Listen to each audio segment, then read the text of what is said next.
In the year 1303, the blazing plains of Rajasthan were suffocated by the dust of an invading army. Thousands of soldiers from the Delhi Sultanate had set up camp, forming an endless ring around a single target. That target was Chittorgarh. Perched hundreds of feet above the surrounding valley on an imposing ridge, it was the crown jewel of Rajput power.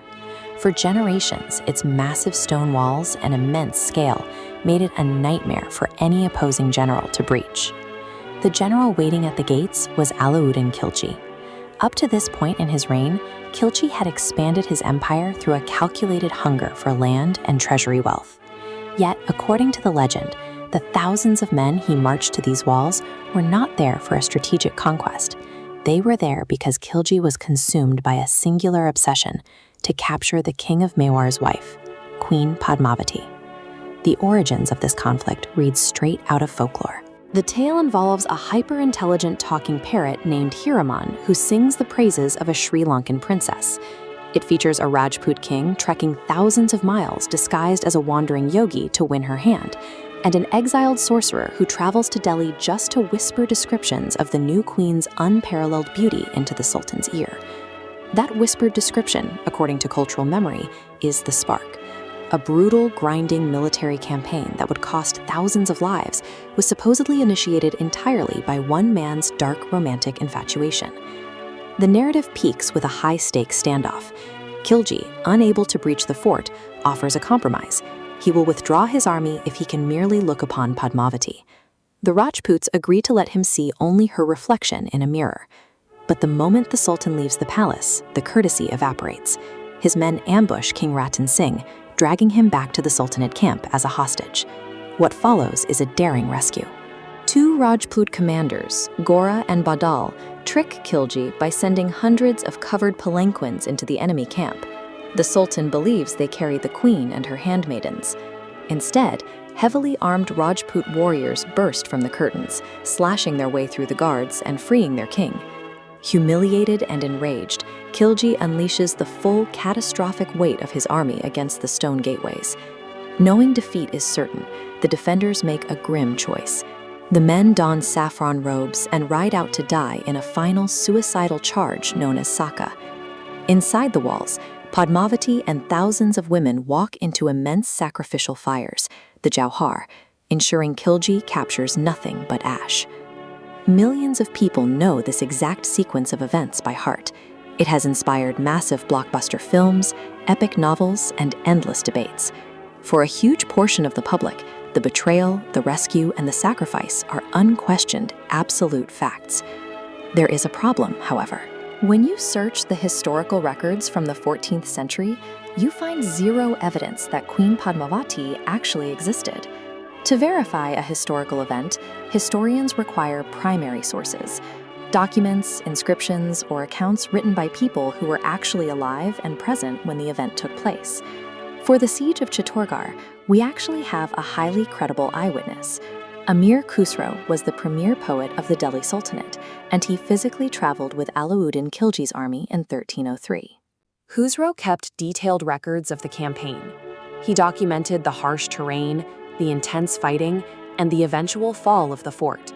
Yet, in all of those pages, he completely omits any mention of a beautiful queen, a mirror reflection, a hostage situation, or palanquins filled with armed men. This map highlights the key trade routes of medieval northern India, revealing Khalji's actual motivation. Chittorgarh was a powerful fortress sitting directly on the commercial arteries connecting Delhi to the western coast. Controlling it was a necessary geographic choke point to secure imperial dominance. The contemporary primary sources paint a very clear picture. Khalji brought his army to Rajasthan to lock down a vital military asset, executing a standard, violent campaign of imperial expansion. There was no romantic epic driving the war. If the people standing outside the fort in 1303 didn't write about Padmavati, we have to look further down the timeline. We find our answer exactly 237 years later, in the year 1540. A Sufi poet named Malik Muhammad Jayasi penned a massive, sweeping epic called the Padmavat. Jayasi was not a historian, and he did not claim to be writing a textbook. He was writing a spiritual poem. This diagram illustrates the core of Jayasi's work, a Sufi allegory. In the center is King Ratan Singh, representing the human soul. His quest is Padmavati, who represents divine truth. Khalji is the antagonist, the embodiment of worldly greed and physical illusions blocking the divine. The massive historical confusion we live with today stems entirely from this text. For centuries, a 16th century spiritual metaphor has been misread as a 14th century military log. Once Jayasi's poem was out in the world, it took on a life of its own. Local bards and traveling singers picked up the narrative. As they performed it from village to village, they gradually stripped away the Sufi mysticism. They adapted the characters to fit their own audiences. Over generations, an allegorical poem morphed into a hyper-localized story celebrating regional honor, framing the Rajputs as unyielding heroes standing against overwhelming odds. The power of the myth comes from how effectively it weaves fiction into verified historical trauma. The talking parrots and magic mirrors are literary devices, but the siege of 1303 actually happened. The walls did fall. The men did fight to the death, and the terrifying practice of jauhar occurred multiple times in Chittorgarh's history. A devastating military defeat is difficult for any community to process.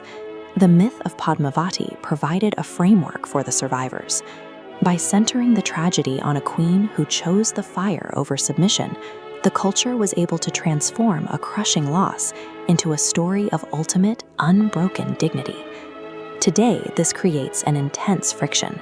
Historians rely on cold, empirical evidence, finding no primary source for the queen.